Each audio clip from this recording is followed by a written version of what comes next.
Welcome to the Blueprints from the Frontier. This is the official podcast of the International Space Alliance. ESA is a nonprofit proudly part of the Google for Nonprofits program, and we are accelerating innovation in space and frontier technology by supporting visionary founders, building ecosystems, and unlocking new opportunities for humanity, from Earth to orbit and beyond.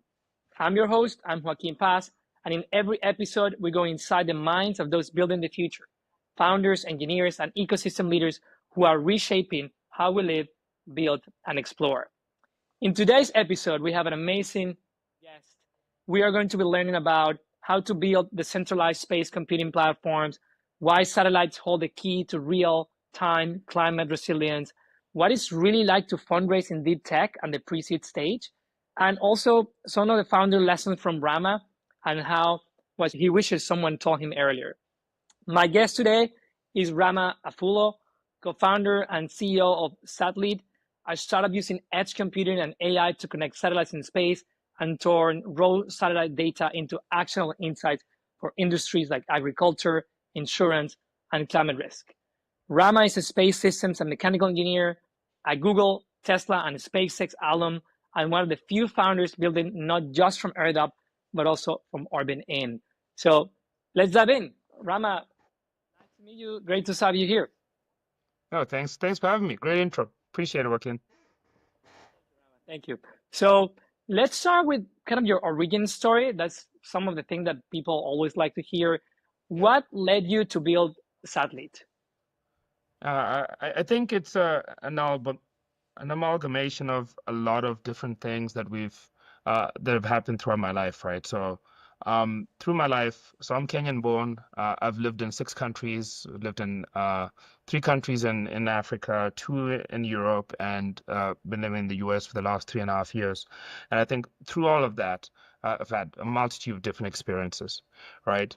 Now, if you look at what Satellite is, what we're doing is we're networking satellites in orbit, right? And creating managed services for satellite operators in space, right? As well as creating ways to sort of like make sense and make a business out of the downstream data applications, right?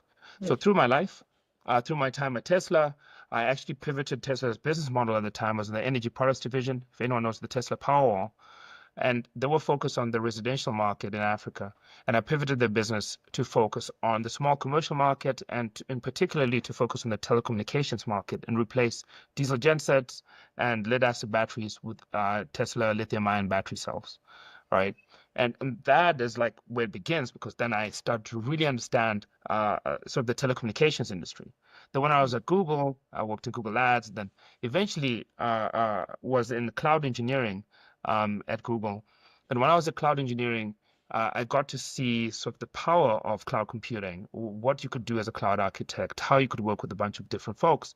And some of my clients were Snowflake, GitLab, and Twitter. So I was very lucky to have some clients that were super like robust in terms of their approach to the cloud computing industry.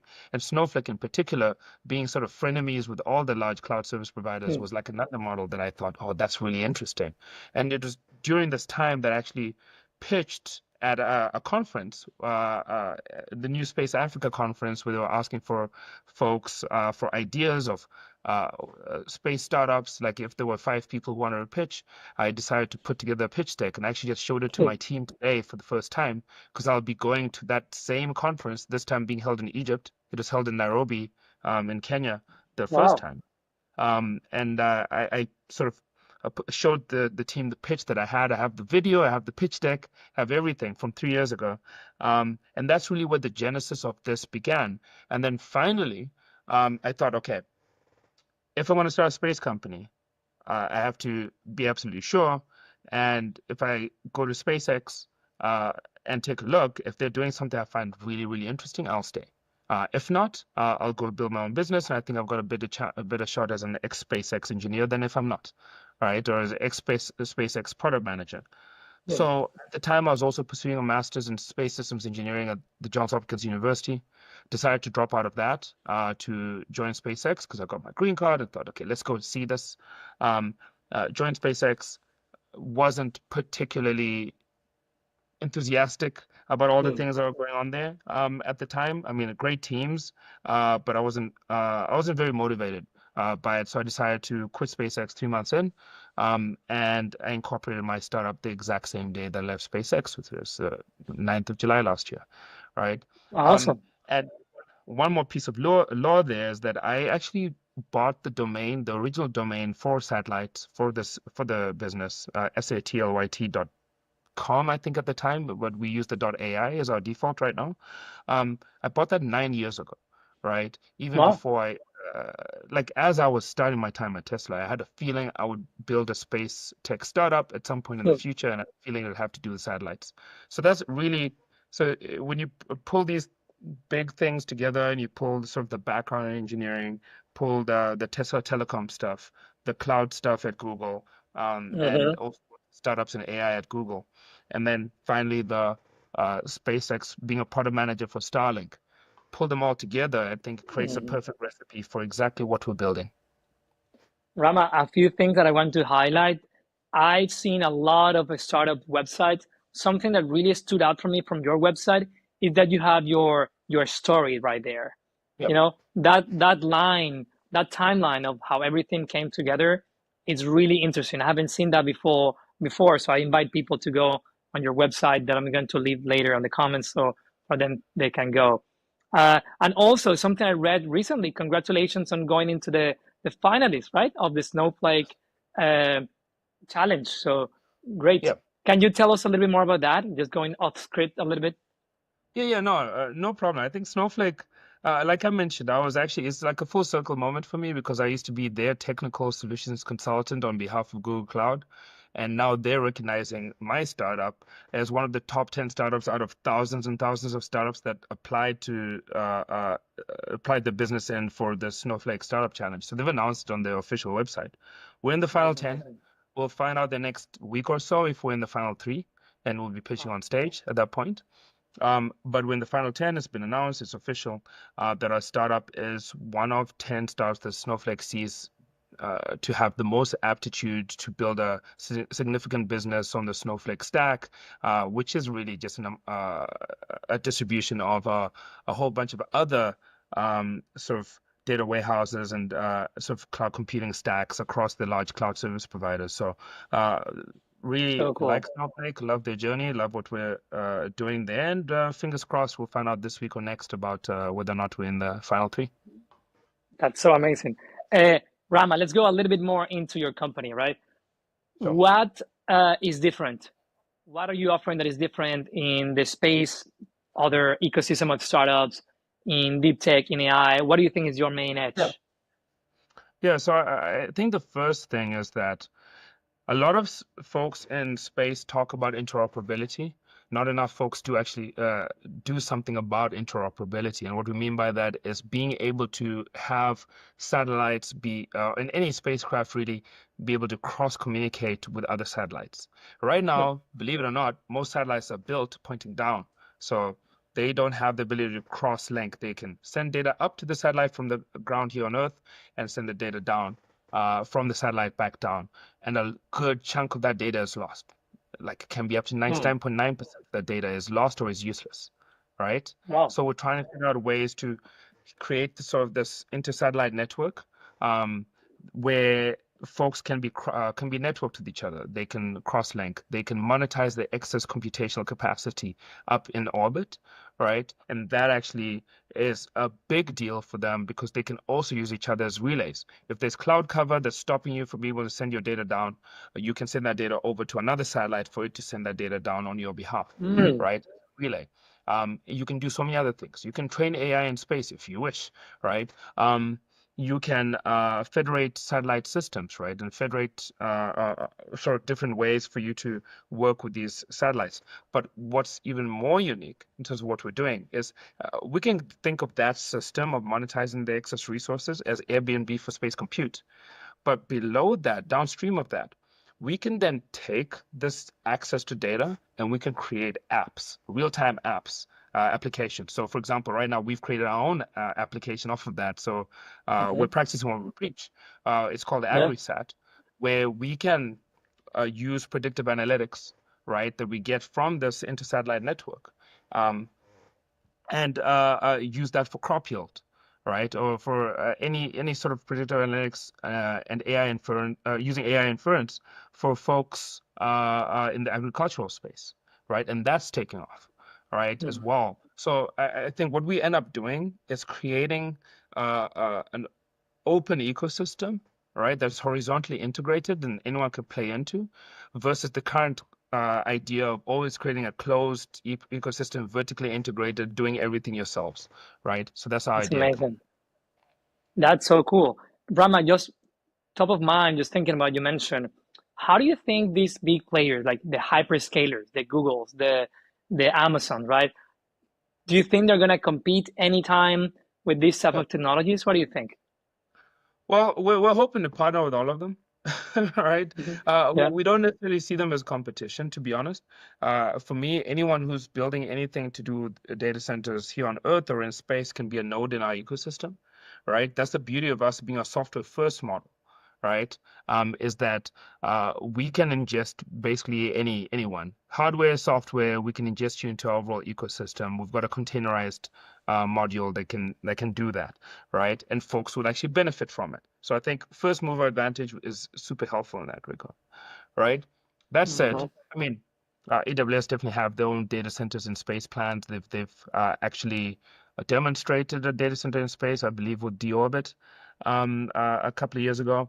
So that's a thing that they've done, and they're about to start launching their Project Kuiper, which is their the competitor to SpaceX's Starlink Mm.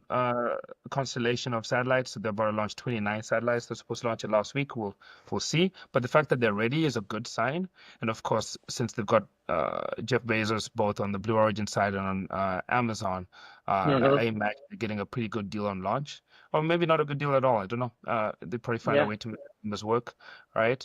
Um, but yeah. So overall, for them. I think Amazon has shown, especially with their ground station product, that they have the biggest aptitude to trying to make something real for the space community, and they actually cultivate space startups, AWS Space. Mm. I was part of a team trying to push for Google Space internally when I was at Google. All right. I hope that really comes into fruition. I mean, Google has now partnered with the aerospace company to do some weather sort of downstream data AI plays for climate. And that's great, Mm. right? They're starting to actually be vocal about the stuff they want to do in space. They've had opportunities to do it before. They bought Skybox and then sold it to Planet, right? They should have, I think, gone further with that. But they could easily become a player if they take it very seriously. And then Microsoft Azure Space is also a real thing, although I don't think they cultivate folks the same way Amazon does, right? I think Amazon's really good at like diving into the startup ecosystem and diving in with people. And I think Google's gotten really good at that also. And I'm not seeing enough from Microsoft. That said, Mm. there's a bunch of the incumbents who definitely would want to play in this eventually, right? But it's the same story every time. The incumbents Mm. have too many things going on. What is their focus? Little old me comes in, right, and eats their lunch a little bit. So we'll see how it goes. Mhm. Disrupt the ecosystem. Um, Yeah. I'm always thinking about, and I read this analogy, Rama, in on LinkedIn a few days ago. It's the heat-seeking missile for pain, right?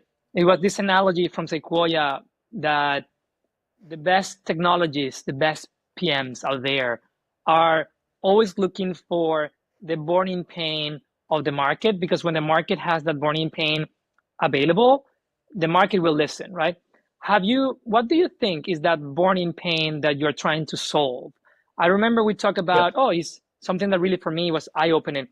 It's much maybe better, faster, I don't know if it's cheaper, but to process data in space than taking it down Yeah. and back up, right? Can you maybe speak a little Exactly. more on that as well? No, so that's exactly it, right? Um, right now, folks will try to send all their data down immediately, right? So if you think about if my hand is planet Earth, right, and each finger represents a satellite. Um, if you are so satellites in low Earth orbit, which is between 160 to 1,000 kilometers, I believe, above the Earth's surface, it takes you about 90 minutes to go through one revolution of the Earth, right? So from this point to that point. And we can imagine that this is a ground station, you're going to be downlinking. So my knuckles are that, right? Mm-hmm. You have about a 10-minute window where you've got a field of view of this ground station where you can downlink your data, which is to send that data down from the satellite down to Earth, right? Within that, if there is cloud cover, electromagnetic interference, rain propagation, a whole bunch of other things, right? Your data might not actually go through to this ground station because there'll be sort of something interfering from that with that data. And most satellites are built to size. They're built to the mission. So they will just override that data on the next pass. So maybe they've got two or three ability to sort of store two or three passes of that data. And it also costs you money to downlink that data with these different ground stations. So you don't want to interlink with too many different ground stations, it ends up costing you money, right? Mm. So if you had another satellite next to you as you're passing by, right? You could send that data over to this satellite, which has a better field of view of this ground station. Perhaps the cloud cover has surpassed over the last 10 minutes. You can send that data over to it. Now, that still doesn't solve the problem of the fact that you're sending maybe too much data and a lot of the data is useless, right? No.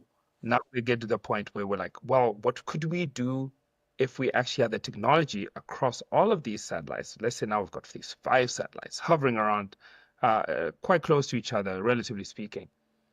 Why don't we network all of them so they all have access to this data in real time and they can sift through the data right then and there and post-process it and delete, like, let's say every photo, every Earth observation image from that one satellite that has cloud cover. Maybe 90% of it has cloud cover. So that image is going to be useless. And only keep that 10% of data, right? Mm-hmm. That's useful, right?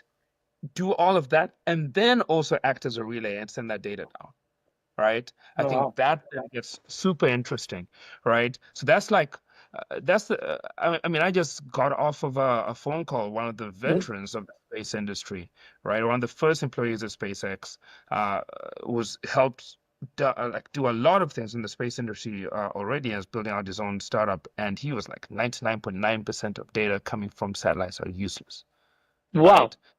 right? So if you can So you sift through all of so it, interesting. Mm-hmm. exactly. If you can sift through all of it, get rid of that and get that 0.1%, that is gold, right? That saves time. That saves like a whole bunch of data analytics happening down the ground on useless data.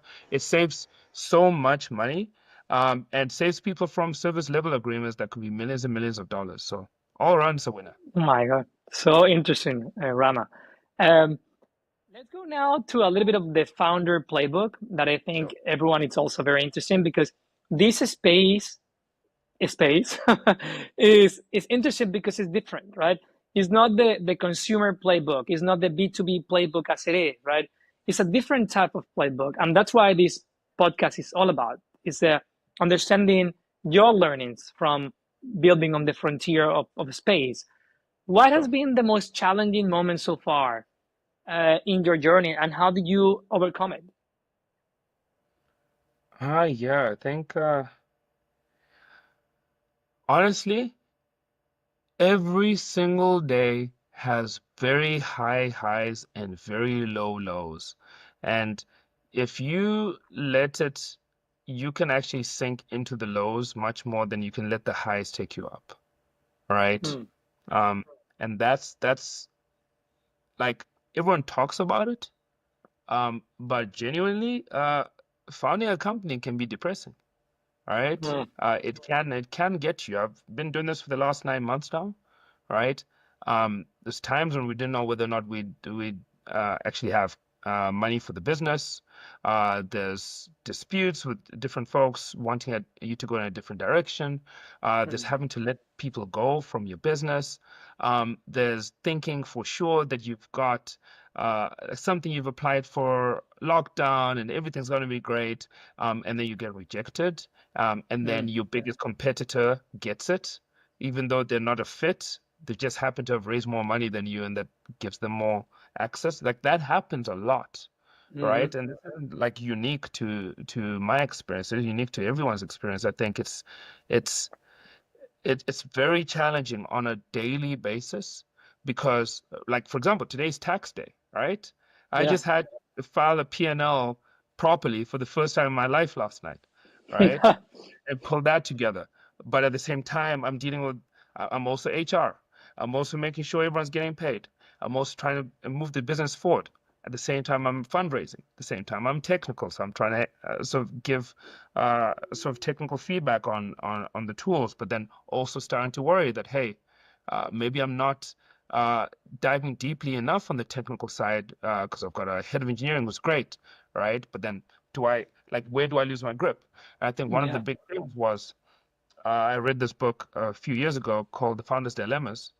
And that was probably one of the best books I've read on the startup ecosystem. And that saved me a few times already, right? And then Hmm. it sort of helps you think about your motivations. And if you're motivated by control, by wealth, it's not that one will take preference over the other. You just need to know what motivates you because you can still be wealthy and then go for control or vice versa. And I know for me, it's definitely about control of my own destiny, right? Hmm. Control of where I can go, control of the impact that the business can have. Like that's what I really have always wanted throughout my career. And I think that's one of the things that helped me overcome a lot of the issues. That's very interesting. I'm gonna leave that book recommendation also below because it sounds very, very useful. What would you say that from Google, Tesla, SpaceX? Can you name a few learnings that you got from working in, let's say, big Yep. tech that can really be helpful for you today? Well, I learned at Tesla and SpaceX that companies can be successful while ignoring their CEO. Uh, I've also learned from Google that your CEO does not have to be shouting from the rooftops and making everyone feel inadequate in order for them to be effective. Like the Google CEO is Sundar Pichai is very different to Elon, right? Hmm. Very measured, calm, isn't the shouty type, but still has grown the business significantly, has had a significant impact, and is an immigrant himself, right? Um, Uh-huh. I think, yeah, I think I've learned a lot about leadership styles because like when I joined Google, all I knew was Tesla. That's the only place I'd ever worked. So I just thought Uh-huh. that's how things are.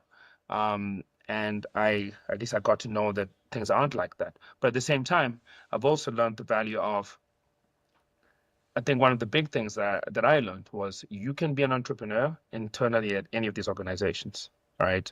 Um, Mm. and it helps you a lot, right? So a lot of folks don't see the gap, so they stick to whatever their job description is. And I've never been one to do that, right? Ever, Uh-huh. right?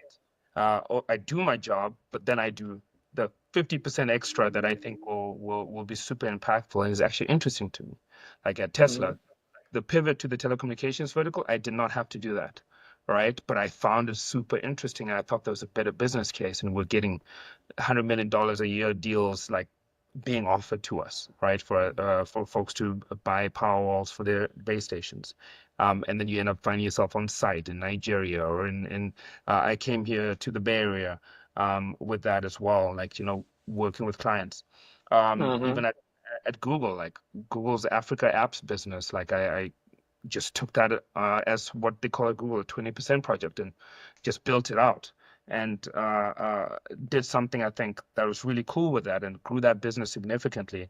And it's just, I mean, I can keep telling this story. Like Google also worked with Y Combinator, created their Y Combinator deal between Google and YC, whereas before Mm. YC didn't take Google seriously at all, right? Like they were Hmm. focused on AWS. Um, but and this just keeps going on, right? Even at my time at SpaceX, which I can't talk about too much. But Mhm. the common theme is that you can have an impact internally at these organizations and be an entrepreneur with it, right? Especially the big tech companies.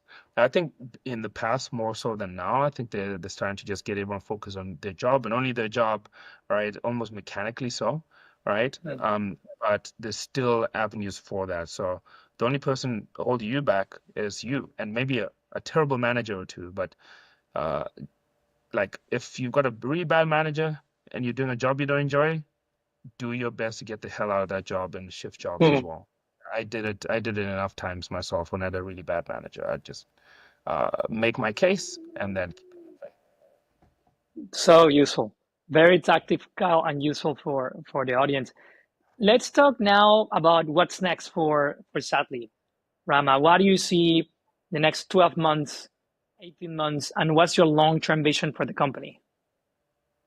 Um, I think we need to get flight heritage ASAP and be live on some live satellites in orbit.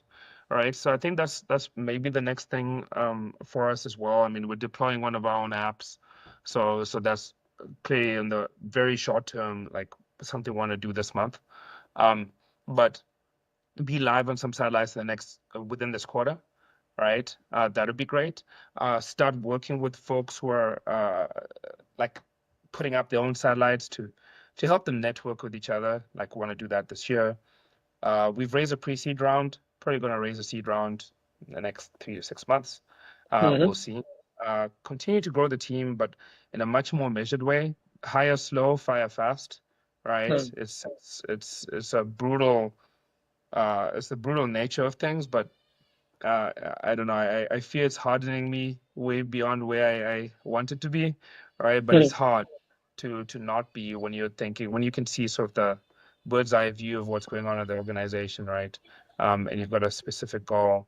But yeah, within 12 to 18 months, yeah, we'll go for it. We'll go for the money, right? We want to make a So, dent in the space universe. Rama, as an ex-Googler as myself, something that you mentioned is about respecting the opportunity, right? Yeah. Sometimes you need to take the hard decisions into consideration, but that's the opportunity, and how do you respect it Yes. for your own service? Okay, so last part of this episode is about the quick fire round. I'm just gonna Sure. ask you a few questions, and then you can give me your answer. First thing, a founder or leader that you admire. Uh, my father. My father's a leader. He's retired, did his PhD in electrical engineering and multi-access protocols, and very brilliant man, and is an advisor to our company. Admire him very much. So Professor cool. Thomas Afullo. So Yes. cool. Your favorite space or sci-fi movie? I'd probably lean towards a favorite space book, actually. Rendezvous with Rama. I know. Yeah, that's my name. But what's interesting about it is by Arthur C. Clarke, who wrote 2001: A Space Odyssey. And what's interesting about it is that I didn't know about it until 2 years ago, and I thought it's always so strange. No one had told me one of the most famous space books ever was about an alien spaceship named Rama, right? Wow. And I didn't know that. So I want to name my office, like when we finally move into a physical space, I want to call my physical office space, like for my office, Rendezvous Mhm. Drama. Yes. So cool. So cool. Very nice story. Um, what do you think is the most underrated tool that you use on a daily basis? Uh, I say Google Workspace suite, right, is just brilliant. Like for anyone who's used Google Workspace or like used Google Docs and Google Calendar and Gmail and seen how everything works well, how everyone can cross collaborate on a document. So like anyone who's used it and then gone to an organization that doesn't use it, Hmm. oh my God. So it was baptism by fire to go over to SpaceX and see people emailing each other the latest version of a deck of a PowerPoint Hmm. presentation, and then trying to use SharePoint and everything's breaking. Oh my word! So that is Google Wow. Workspace. They're not paying me It to say that works. you should. Amazing, They amazing. definitely should. At least some credits. Yeah, yeah. More credits, please. Yes. More credits, more credits. Um, one moonshot idea that you wish more people were building. Hmm. I wish more people were building. Or maybe not an idea, it could be an industry or. I think with all this uh, talk of immigration and othering everyone else, I wish people were building the means for folks to see beyond that, right? And to actually just like, yeah, I don't know, like I guess it's a more of a political tool or something, a tool that really like helps us to be absolutely clear about what is our emotions, what is our facts, what are the facts, and be super regimented on that, right? And be able to do this across borders, right, as well, right? Yeah, just something that truly brings people together, because I think right now a Hmm. lot of the tools that we're building are built for division. Amazing. And then your company's mission in one sentence. To Our mission is to create space interoperability. So cool. Okay, Rama, because this is the first episode, I want to do an exercise of something that I saw in another podcast that I really like. And Sure. is that without knowing the next guest, what question would you like that next guest to answer? Are all the guest founders? Yes, founders. Which job do you regret leaving the most? Very nice, very nice. Okay, so cool. Well, Rama, thank you so much. Thank you for being the first guest on Blueprints from the Frontier. Your clarity, your vision, your systems approach, and your willingness to solve hard problems with elegance and scale. That's exactly what this podcast is here to spotlight. To all our listeners, if you're inspired by what you heard and want to follow the work we're doing at the International Space Alliance, check out our website. I'm going to put it below. From founder support to global collaboration, we're building the ecosystem for what's next on the space ecosystem. And if this episode sparked something in you, send it to a friend, tag us, and let us know what your blueprint for the future looks like. Until next time, stay curious, stay courageous in pursuit of the next frontier. Thank you so much. Thank you.